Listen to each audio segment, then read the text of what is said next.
뉴스 정면 승부. 이동형의 뉴스 정면 승부.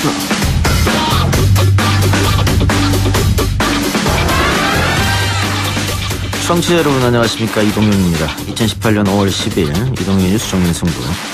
오늘 출연자들 미리 알려드립니다. 1부에서는 오늘 임기를 마무리했죠. 우원식 원내대표 인터뷰하고요.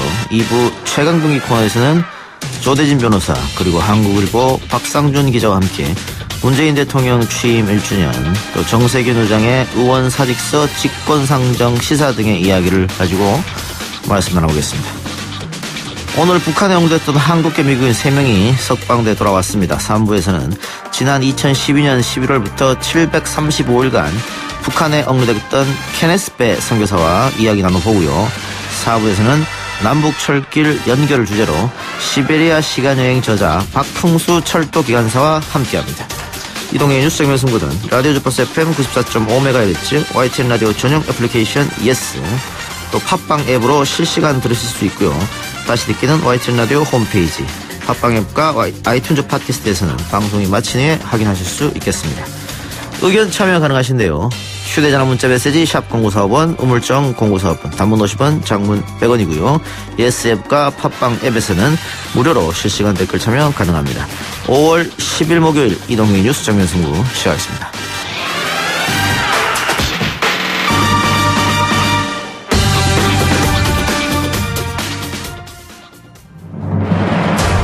이 작가는 독하다. 이 작가는 거칠다. 이 작가는 솔직하다. 이 작가는 눈치가 없다. 그는 할 말은 한다. 할 말은 한다. 정치 오타쿠 이 작가의 독설. 뉴스 정면 승부.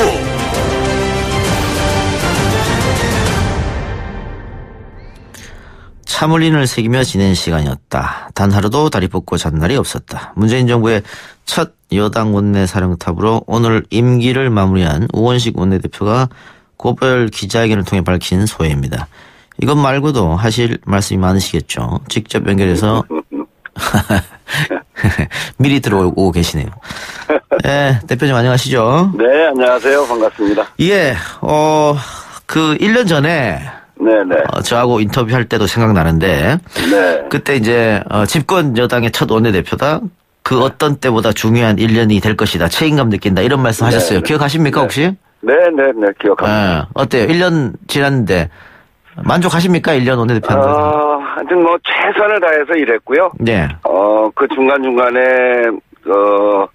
국무위원회 그 청문회를 다 통과를 했고, 또 정부 조직도 완성을 했고, 또 중요한 예산을 다 통과시켜 꼭 필요한 법안들을 통과해서 하여튼 최선을 다했다 이런 생각이고요. 네. 마무리해서 좀 깔끔하게 처리를 안 된 것들이 좀 있어서 그건 좀 아쉽고 그렇습니다.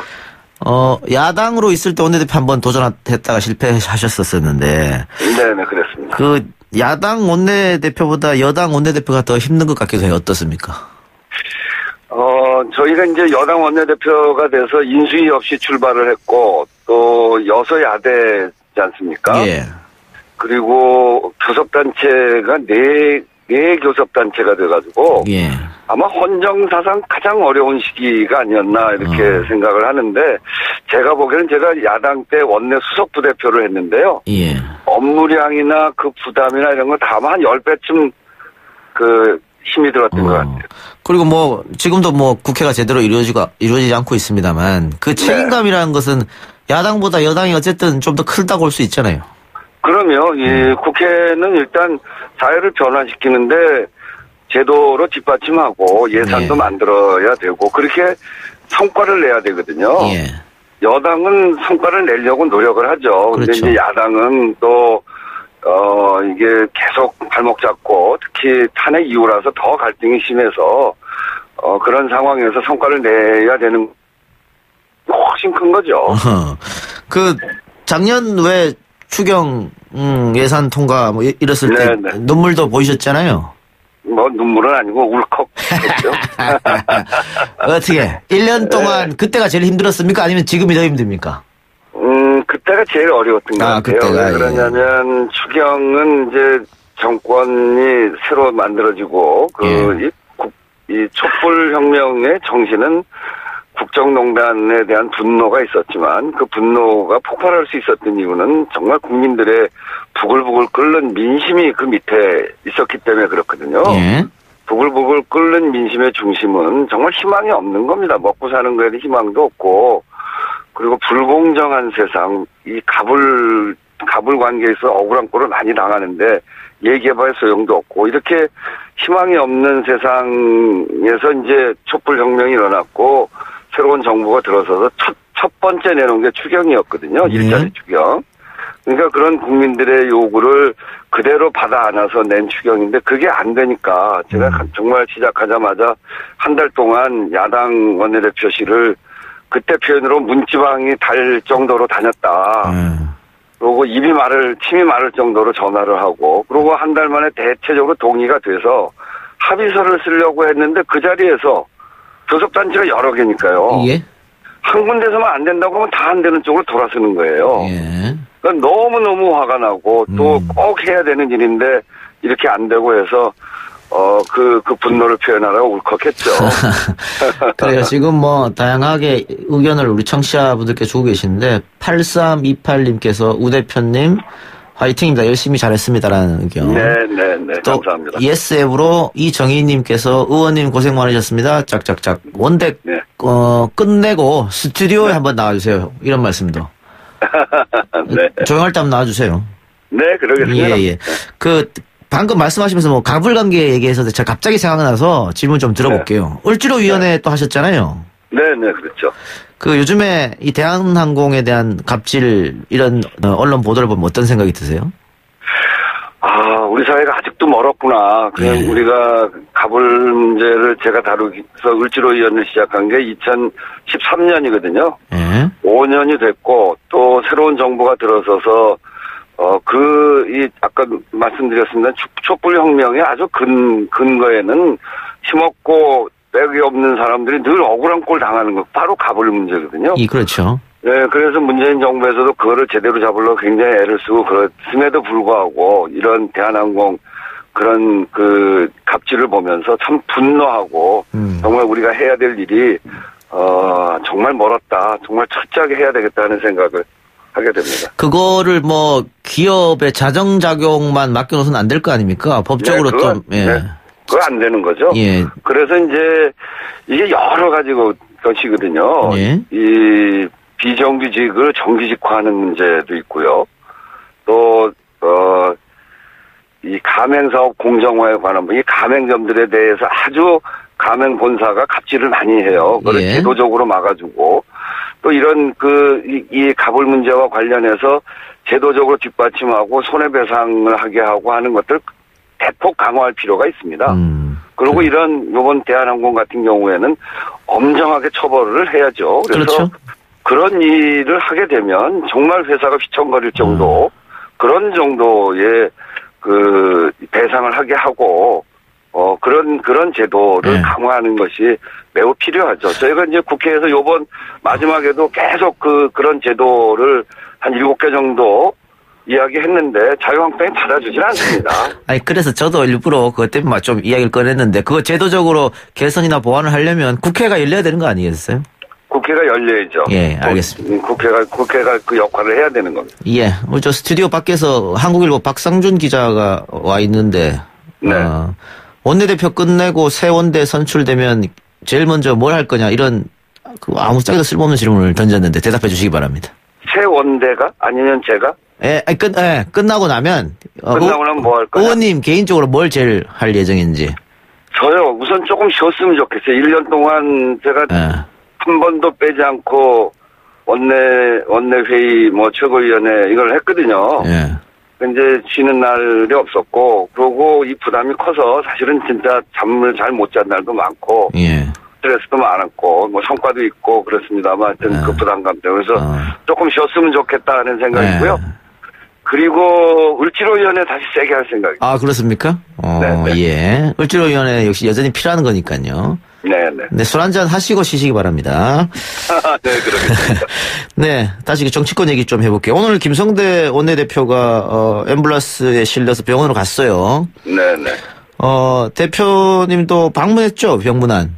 네네, 갔습니다. 예, 무슨 얘기 나눴어요? 제가 이제 고별 기자회견하고 천막으로 가려고 딱 그랬는데, 바로 그때 그 앰뷸런스에 실려가서 병원을 찾아가서요. 예. 제가 김성태 대표의 주장이 국민에게 다 전달이 됐다. 이제 몸을 추스리고 또 필요한 게 있으면 그 다음에 해도 늦지 않으니까 예. 단식을 중단해라 이렇게 이야기를 했죠. 김성태 대표가 저한테 이 특검을 해결하고 관둬라 이렇게 얘기를 하더라고요. 그래서 네. 이거 협의를 그래도 내가 꽤 하려고 했고 상당히 진척을 지켰는데 이 조사 범위를 가지고 결국은 문재인 대통령도 조사하겠다는 소리가 나오는데 그거는 대선 불복이다 이런 얘기까지 나오는데 특검을 어떻게 하냐. 그래서 그거는 내가 받아들일 수가 없고 그리고 이제 그 경찰 조사를 지켜보고 예. 그러고 하자. 그래서 단식 중단하고 어차피 시간이 좀 필요하니까 단식 중단해라 이렇게 얘기를 했죠.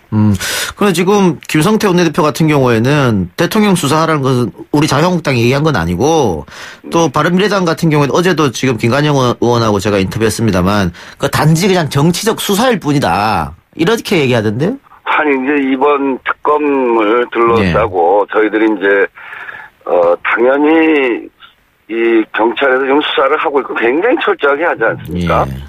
경찰에서 수사하고 미진하면 하자. 이게 맞는 겁니다. 근데 네. 그렇게 안 하고 특검을 하자고 계속 주장하면서 이게 드루킹 특검이 아니라 대선 불복 특검 아니냐. 대선 전체를 다 들여다보고 예. 마구잡이 하려고 하는 그 요구를 하는 거 아니냐는 거를 계속 이야기를 했어요. 예. 근데 이제 요번 협상하면서 마지막에 조사 범위를 이야기하는데 조사 범위가 굉장히 어렵게 하더라고요. 경찰, 검찰, 선관위에서 뭘 은폐를 했으니까 은폐한 것도 조사를 하자. 은폐했는지 안 했는지 어떻게 합니까? 네. 그리고 대선 기간도 조사할 수 있도록 그렇게 하자. 하다 보면 그게 문제가 있으면 조사하는 거지.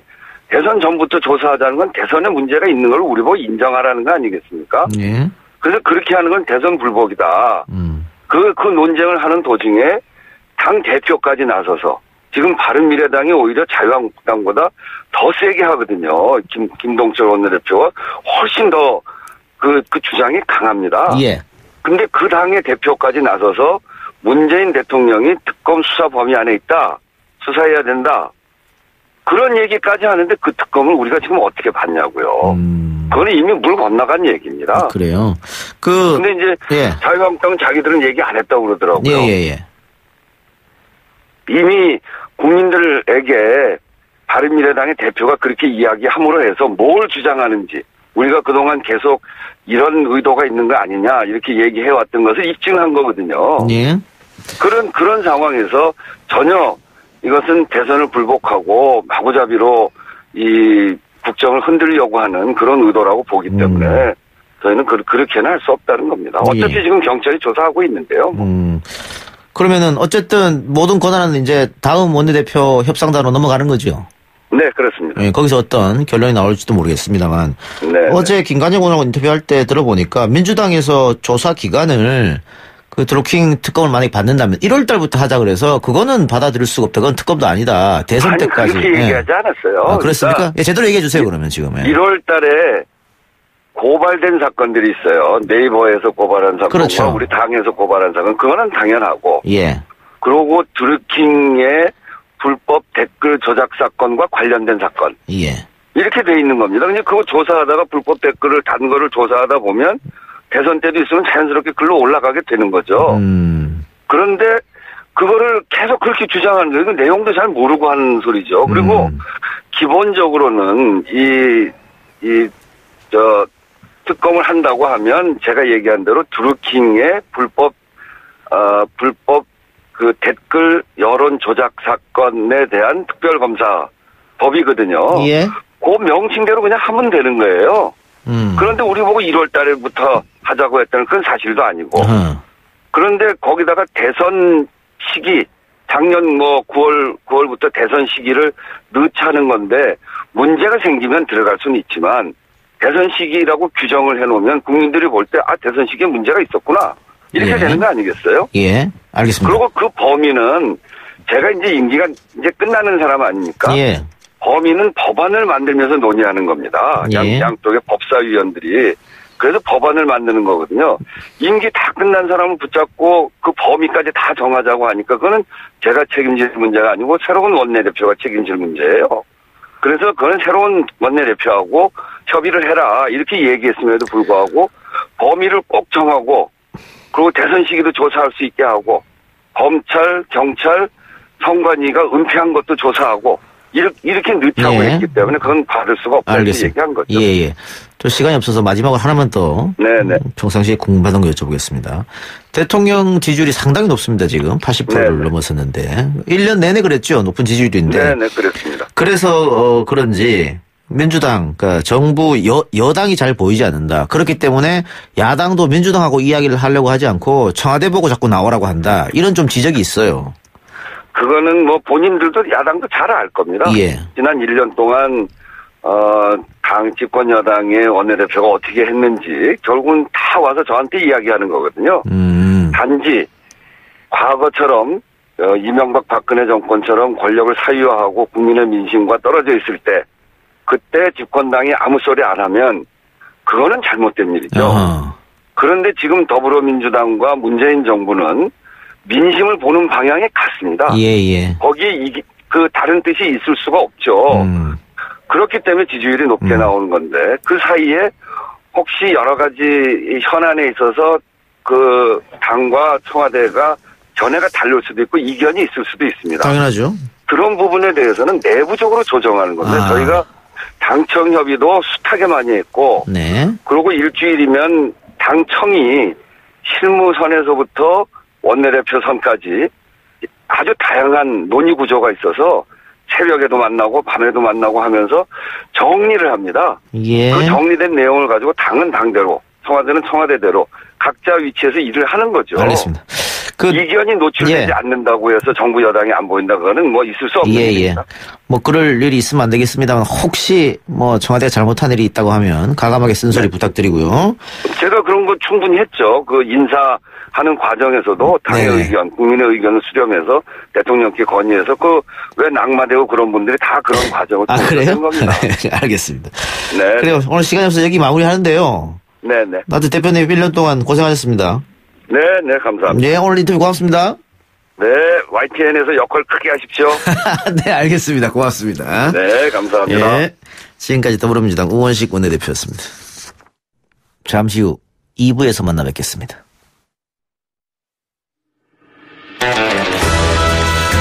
딱딱하고 지루한 뉴스가 소설보다 흥미진진해지는 새로운 경험. 놀라셨죠? 이것이 바로 이동준의 뉴스 정면 승부.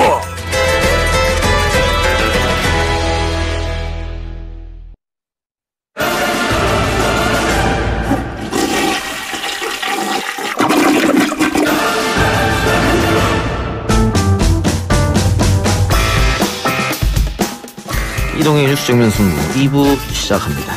팟빵 앱으로 이 작가 골수팬님께서 수다맨 듣다 정면 승부 들으니 이 작가 진행 갭 차이 엄청나다. 그 밑에 댓글로 맨날 짜증나 분께서 저도 방금 듣다가 넘어왔는데 갭 차이가 너무 큽니다. 내 안에 내가 너무 많은데 이렇게 올려주셨는데요. 팟캐스트는 팟캐스트에 맞게, 지상파는 지상파에 맞게 톤과 수위를 조절해서 하죠. 아주 훌륭한 진행자입니다. 조대진 변호사 불만 있습니까? 아닙니다. 네. 자, 2부 최강명기 코너는 조대진 변호사하고 오늘은 한국일보 박상준 기자 나오셨습니다. 어서 오세요. 안녕하십니까. 예. 문재인 대통령이 지금 오늘로 딱 취임 1주년이죠. 네. 작년 5월 9일 날 대통령 선거가 했으니까 말이죠. 네. 인수위 없이 네. 바로 딱 1주년 맞았는데 돌이켜보면은 뭐 여러 가지 많은 사건 사고가 있었던 것 같아요. 네, 그렇죠. 전직 대통령 두 사람도 구속이 됐고 또 북한 김정은 위원장하고도 만남을 가졌고 그렇죠. 여러 가지 일이 있었습니다. 네. 개인적으로 조대진 변호사가 가장 기억나는 일련의 사건 중에 뭐가 있을까요? 저는 뭐 매일매일 기억났는데요. 예. 일단 남북 정상회담하고 그다음에 취임식 때 그 장면이 되게 기억이 남았고요. 5.18 기념식 때 그 유족들, 그 가족들 안아주던 거. 포옹해주던 거 그게 되게 눈물이 날 정도로 기억에 남아있습니다. 아, 그렇습니까? 그 문재인 대통령이 오늘 취임 1주년을 맞으면서 따로 소감이라든가 소회라든가 밝혔죠? 네, SNS에 올렸는데. 아, SNS에 올렸습니까? 네. 간단히 설명드리면 변화를 두려워하고 거부하는 힘이 여전히 강고하지만 국민이 손을 잡아준다면 나아갈 수 있다고 했고요.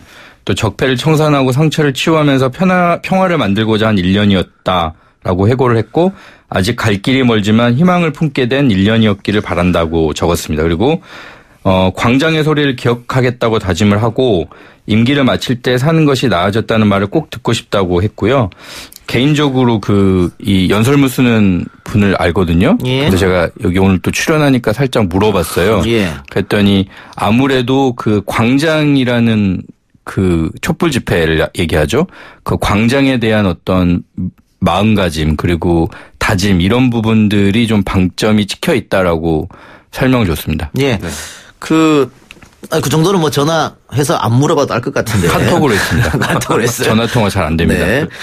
그래요. 광장의 소리를 기억하겠다고 하는 것은 촛불 정부의 연장선이다. 이 정부가 여러 차례 언급했죠. 그렇죠. 그런 뜻일 테고 임기를 마칠 때 사는 것이 나아졌다는 말을 꼭 듣고 싶다. 이것은 그 문재인 정부의 지금까지 1년은 뭐 적폐청산이라든가 또 남북관계 개선이라든가 여기에 중점을 뒀다고 하면 이제 2년 차부터는 먹고 사는 문제 경제적 문제가 반드시 나올 것이다. 네. 그래서 아마 그 부분에 중점적으로 본인의 어떤 생각과 의지를 쏟겠다 이런 뜻으로 느껴지거든요. 일단 뭐 문재인 대통령이 처음에 취임할 때도 제일 첫 번째 공약이 일자리에 관련된 부분 그리고 소득주도 성장에 관련된 경제 정책에 관련된 부분도 상당히 비중이 있었거든요. 그렇기 때문에 지금은 남북 협력에 관련된 부분이 남북 통일에 관련된 사안이 너무 급박해서 여기에 초점을 맞추고 있지만 전국적으로는 국민의 삶의 질을 높이는 뭐 일자리라든지 이런 경제 정책에 대해 초점을 맞춰서 진행할 것 같습니다. 그리고 사실은 남북관계 회복에 굉장히 집중을 했던 까닭도 사실 이제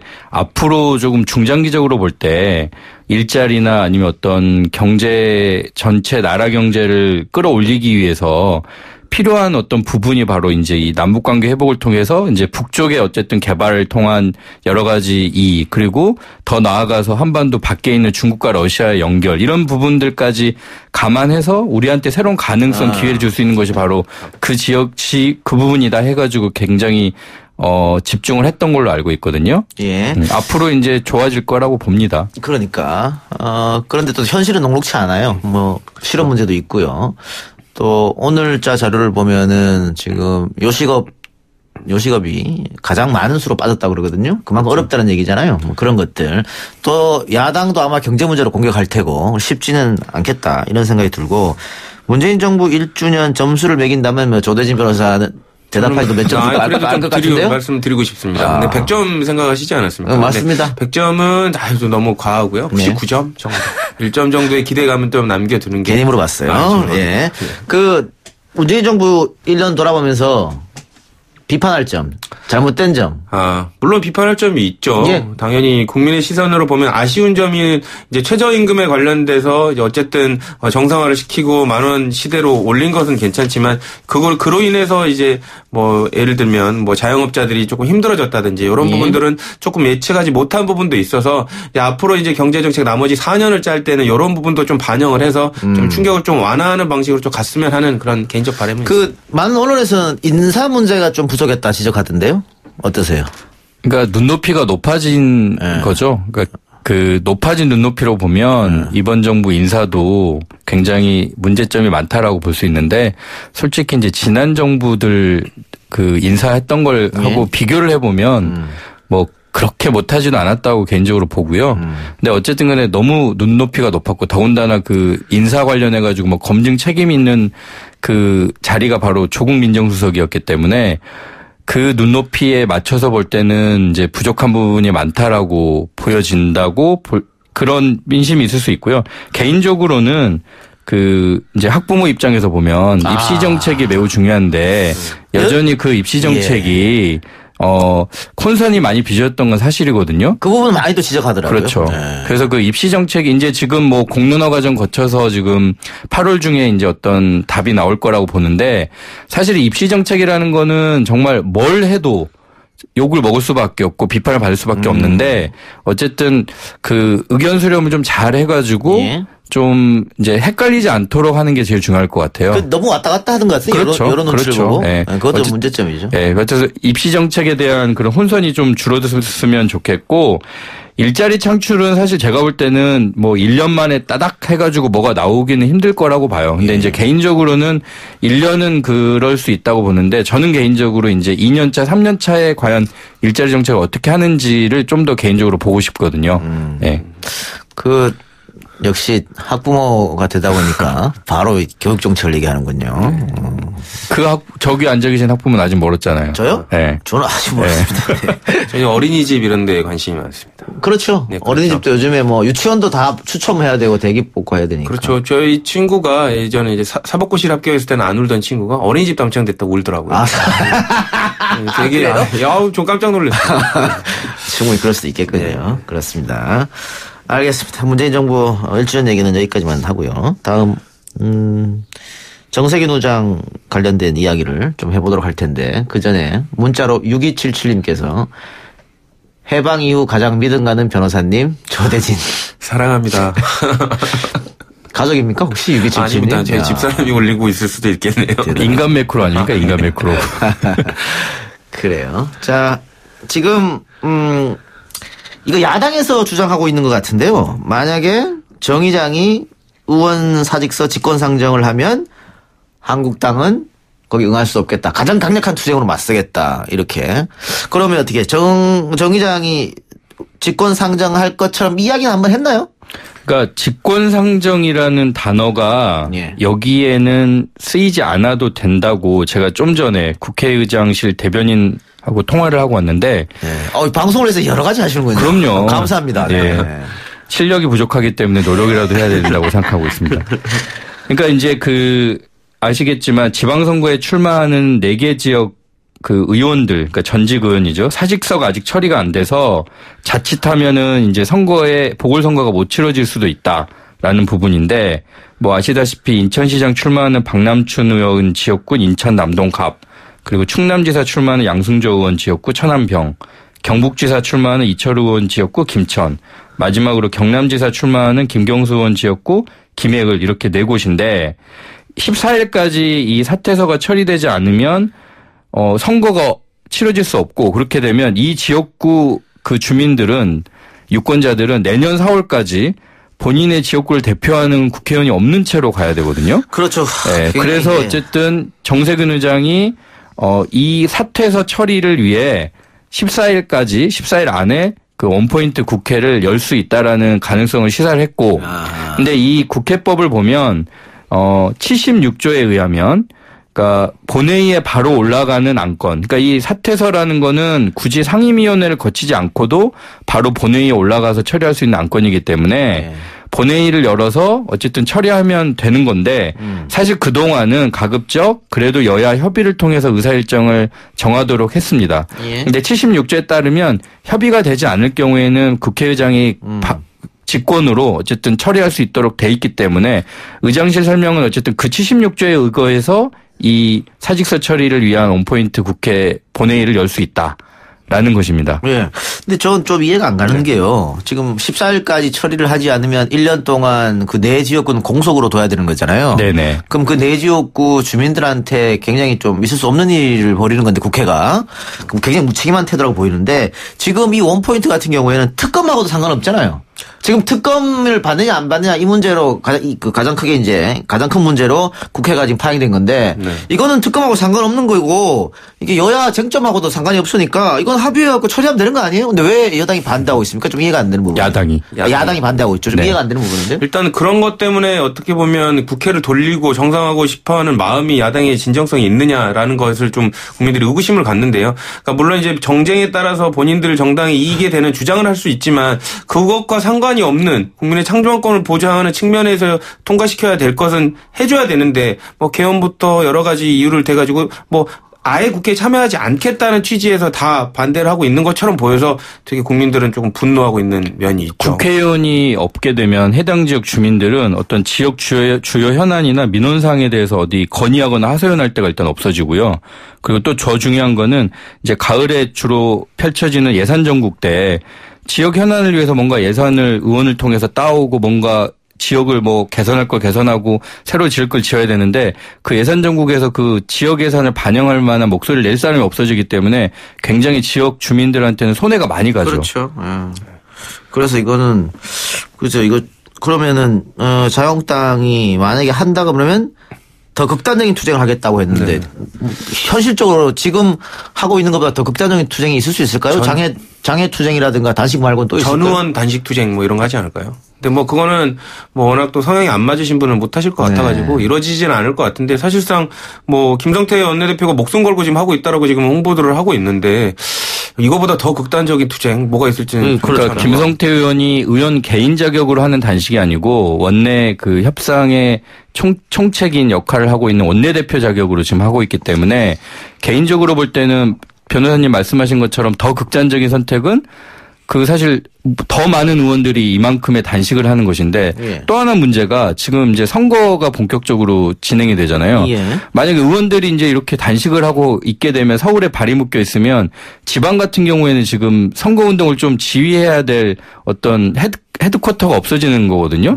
그렇게 되면 사실 이제 전체 선거판에도 영향을 줄 수 있기 때문에 쉽게 그렇게 여러 의원들이 나서가지고 단식을 하기도 애매하고, 그러니까 개인적으로는 그 원내대표의 이 단식이라는 굉장히 무거운 카드를 좀 일찍 꺼냈다라고 개인적으로 보여져요. 자, 그럼 정세균 의장이 14일 날 그 본인이 생각하는 거로 시행하면 이것도 뭐 투표해야 되나요? 어떻게 되나요? 투표를 해야 되고, 근데 문제가 이거죠. 그러니까 재적 과반을 확보를 해야 일단 표결이 가능한데, 그 사실 지금 147석을 확보를 해야 됩니다.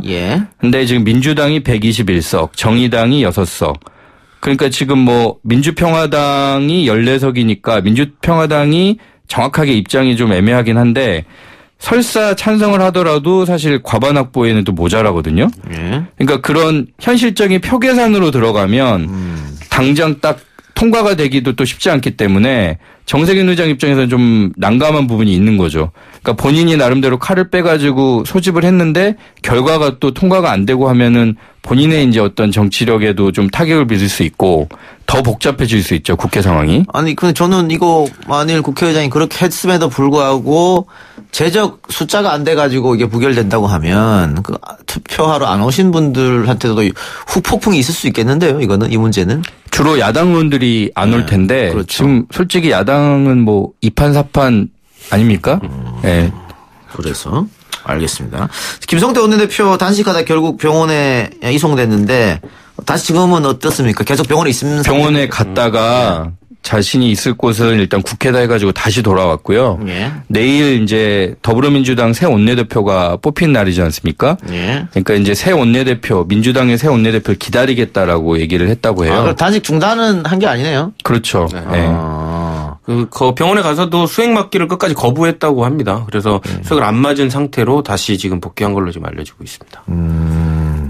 그러면은 단식이 길어질 수도 있겠는데요? 근데 뭐 지금 뭐 국회 의무실장도 그런 의견을 냈는데 사실상 김성태 원내대표 몸 상태가 그렇게 많이 좋지는 않다고 합니다. 그래서 그렇죠. 주변에서 상태가 많이 안 좋아지면 뭐 적극적으로 만류해서라도 중단을 시키지 않을까라는 그런 개인적인 생각입니다. 지금 오늘도 그 아내분하고 따님 되시는 분이 병원에 찾아가서 간곡히 말렸다고 하는데 아직 본인의 의지가 더 강한 것 같아요. 근데 우원식 원내대표도 만나서 투쟁도 건강해야 하는 거 아니냐라고 했다고 하니까 연세도 있고 하는데 이제 좀 그만뒀으면 하는 그런 생각도 듭니다만은 앞으로 어떻게 될지 모르겠습니다. 그러면 지금도 그러면은 계속 노숙 투쟁으로 가는 겁니까? 맞습니다. 그렇군요. 자, 그럼 새로운 민주당의 원내대표 협상단이 꾸려지면 협상은 다시 시작은 되겠죠. 그렇죠. 시작은 되는데 그게 순조롭게 진행이 되겠느냐 아니면 뭐 지난번처럼 지지분할 것이냐 어떤 생각을 갖고 있는 원내대표가 들어오느냐 얘기에 따라 또 달라질 수 있는 거 아닙니까? 지금 두 후보가 지금 나왔죠. 홍영표 의원하고 노웅래 의원이 나왔고. 노웅래 의원은 특검 받자라는 입장 같은데요? 네. 그 원래 두 분 성향이 노웅래 의원은 좀 이제 온건 그리고 당내에서 볼 때 좀 보수적인 성향이고요. 홍영표 의원은 좀 더 당내에서 당내 의원들 성향만 놓고 볼 때도 좀 이제 진보적인 성향이죠. 그래서 홍영표 의원은 좀 아까 그 출사를 하면, 그러니까 출마를 하면서도 원칙을 되게 얘기를 했거든요. 그러니까 이제 쉽게 어떤 협상을 위한 협상을 하지는 않을 뜻을 내비치기도 했기 때문에 홍영표 의원이 당선이 될 경우에는 좀 더 상황이 어쨌든 냉각기가 더 이어질 수도 있고요. 협상을 하긴 하더라도 그 쉽게 결과가 나오기가 어려울 수도 있어요. 네, 개인적으로 볼 때는. 알겠습니다. 조대진 변호사 짧게 대답해 주세요. 6032님께서 네. 왜 야당한테만 책임을 전가합니까? 국회를 열고 싶다면 여당에서 특검 받아들이면 되잖아요. 대답해 주세요. 짧게 30초 안으로. 뭐 손뼉도 마주쳐야지 소리가 나는데 저쪽은 이제 대화 타협은 여지가 있어야 하는 거 아닙니까? 근데 여지를 주지 않고 있기 때문에 지금 상황은 야당의 책임이 더 크다라고 저는 말씀드립니다. 협상이라는 게 주고받고 하는 건데 지금 그냥 항복하라. 그렇죠. 무조건적인 특검 받아들이라 이러기 때문에. 그렇죠. 알겠습니다. 자, 두 분 오늘 이야기 여기까지만 듣겠습니다. 수고하셨습니다. 지금까지 조대진 변호사, 한국일보 박상준 기자였습니다. 감사합니다. 이동의 뉴스 정면 승부 2부는 여기까지고요. 저는 7시 뉴스 듣고 3부로 돌아오겠습니다.